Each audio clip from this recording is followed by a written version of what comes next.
لله رب العالمين والصلاة والسلام على رسول الله۔ نبی صلی اللہ علیہ وسلم نے فرمایا کہ جب جنت والے جنت کے اندر چلے جائیں گے، جنتی لوگ جنت کے اندر چلے جائیں گے، وہ اپنے بہت سارے ساتھیوں کو جنت کے اندر نہیں پائیں گے، تو اللہ رب العزت سے سوال کریں گے، یا اللہ تو جو دنیا میں ہمارے ساتھ اہل خیر تھے یا خیر میں ہمارے ساتھ چلنے والے تھے، وہ نظر نہیں آ رہے، تو اللہ رب العزت فرمائیں گے کہ جاؤ جن کے دل میں ایک دینار کے برابر ایمان ہے انہیں نکال کے لے آؤ، انہیں جہنم سے نکال کے جنت میں لے آؤ۔ پھر اللہ رب العزت فرمائیں گے جن کے دل میں آدھے دینار کے برابر ایمان ہے وہ بھی لے آؤ۔ پھر فرمایا جس کے دل میں رائی کے دانے کے برابر بھی ایمان ہے اسے بھی لے کے آئے۔ میرے عزیز بھائیوں، ہر محدث نے اس حدیث کو اپنے انداز سے بیان کیا، لیکن جو اس کا خلاصہ نکلتا ہے، اب دیکھیں نا، اس حدیث کو بیان کرنے کے بعد امام احمد بن حنبل اپنے دوستوں سے شاگردوں سے کہتے تھے کہ اگر تم مجھے جنت میں نہ پاؤ تو میرے بارے میں اللہ سے سفارش کرنا۔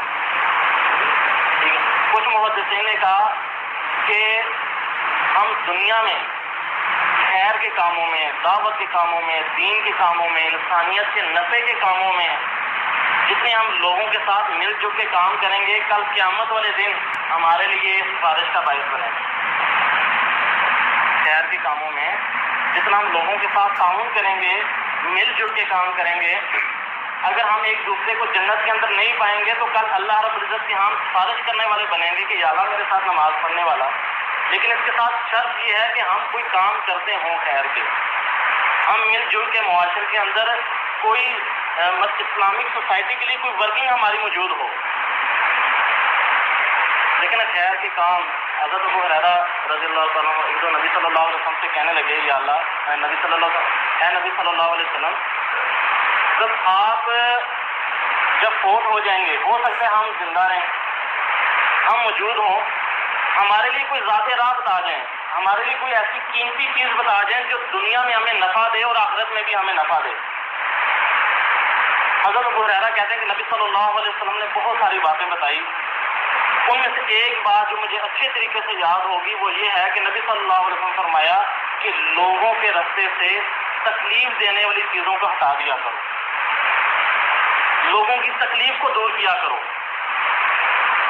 مطلب یہ کہ معاشرے میں چلا پھرا کرو، دیکھا کرو مصیبت والے لوگ کون سے ہیں، مسائل والے لوگ کون سے ہیں، ان کے اندر تکلیفیں کیا ہیں، ان کی تکلیف کو دور کیا کرو۔ یہ تمہارا دنیا کے اندر سب سے بہترین زادیرہ ہے، سب سے بہترین زادیرہ ہے۔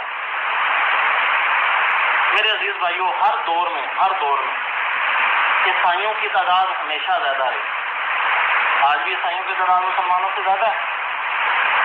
عبداللہ بن عمر یا غالباً عبداللہ بن عباس، میں ایک دفعہ تفسیر پڑھ رہا، وہ لکھتے ہیں کہ اس کی سب سے بڑی وجہ یہ ہے کہ وہ انسانیت کے نفع کا کام بہت زیادہ کرتا ہے۔ ابھی بھی دیکھ لیں کہ دنیا کے اندر جتنی بڑی NGOs ہیں وہ کن کی ہیں؟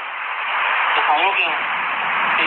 اور مطلب انسانیت کے نفع کا کام بہت زیادہ کرتے ہیں، اور ان کی تعداد بڑھنے کی سب سے بڑی وجہ عبداللہ بن عمر رضی اللہ عنہ نے یہ بتائی کہ وہ انسانیت کے نفع کا کام سب سے زیادہ کرتے ہیں۔ لیکن نبی صلی اللہ علیہ وسلم نے جب اسلامی معاشرے کو بیان کیا نا، اور آپس میں ملنے جلنے کے تعلق ہو، ایک دوسرے کے مطلب غم کو بانٹنا، نبی صلی اللہ علیہ وسلم نے فرمایا کہ وہ شخص، وہ مومن جس کی PR زیادہ، جو لوگوں کو زیادہ ملتا ہے، وہ اس مومن سے کئی درجے بہتر ہے جو ایک سائڈ پہ سمٹا ہوا بیٹھا رہتا ہے ایک کونے پہ، ہیں دونوں مومن، لیکن ایک لوگوں کو مسائل حل کرتا ہے، لوگوں کی طرف جاتا ہے، ان سے ملتا ہے، ان کی باتوں پہ صبر کرتا ہے، انہیں نصیحت کرتا ہے، ان کے مسائل حل کرتا ہے، وہ مومن کئی درجے بہتر ہے جو ایک سائڈ پہ بیٹھا رہتا ہے، جو لوگوں کے کسی کام نہیں آتا۔ تو میرے عزیز بھائیوں، بزرگوں، آپ سے بھی گزارش ہے کہ ہم لوگوں کے مسائل کو اپنا مسئلہ سمجھ کر، لیکن ہمارے یہاں روٹین یہ چلتی ہے، ہم یہ سمجھتے ہیں کہ میری زندگی، میرا جسم، ٹھیک ہے، اور میرا ایک سرکل ہے، میں میٹرک FSC، اس کے بعد بزنس، ڈاکٹر، انجینئر، میں کچھ بن جاؤں، بس یہ میری سوچ ہے۔ میری سوچ اس سے بڑھ کے نہیں جاتی کہ میرے پڑوسی کی کیا پوزیشن ہے، میرے دوست کی کیا پوزیشن ہے، میرے محلے، علاقے، گاؤں والوں کی کیا پوزیشن ہے، میرے شہر کی کیا پوزیشن ہے، میری سوچ اس طرف نہیں جاتی. میں یہ سوچنے پہ مجبور نہیں ہوتا کہ میرے ساتھ رہنے اٹھنے بیٹھنے والے وہ کتنے مجبور ہیں، انہیں میری سپورٹ کی، میری ہمدردی کی کتنی ضرورت ہے. تو ہم اپنے اس سرکل سے باہر نکلیں اور معاشرے کے بارے میں سوچا کریں. اچھا جب ہم لوگوں کی کام کریں گے نا، اللہ رب العزت ہمیں مطلب اللہ کی سنت اللہ ضائع نہیں کرتا. مطلب میرے اوپر کوئی احسان کر دے تو میں کوشش کروں گا کہ اس کے احسان کا بدلہ دوں، یا کم از کم جب وہ میرے سامنے آئے تو میں اس کی عزت کروں. اللہ تو بڑا قدردان ہے.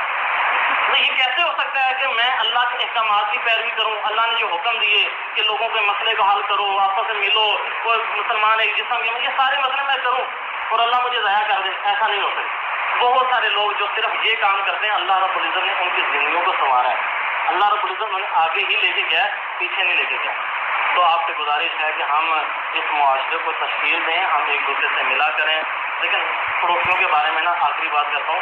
نبی صلی اللہ علیہ وسلم فرمایا کہ جب ایک شخص فوت ہو جاتا ہے نا، فوت ہو جاتا ہے، تو اس فوت ہونے والے کے 3 پڑوسی اس بات کی گواہی دے دیں کہ یہ خیر کے اوپر تھا، تو اللہ رب العزت فرمائیں گے کہ جو میں جانتا ہوں وہ میں نے معاف کر دیا اور اسے جنت میں داخل کر دیا. اس کے بارے میں اس کے گناہ، اس کی سرکشیاں جو میں جانتا ہوں میں نے معاف کر دیا.